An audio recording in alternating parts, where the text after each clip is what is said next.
Hello మామ, ఈరోజు topic వచ్చి భయపడకు అది నేను. తెలుసుకునే ముందు లైక్ షేర్ సబ్స్క్రైబ్ చేయండి బ్రో.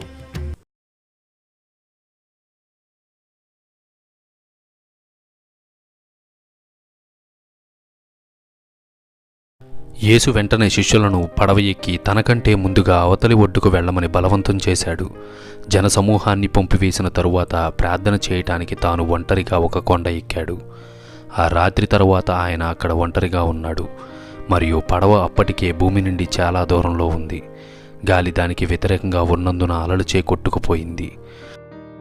తెల్లవారక ముందు యేసు సరస్సు మీద నడుస్తూ వారి దగ్గరకు వెళ్ళాడు.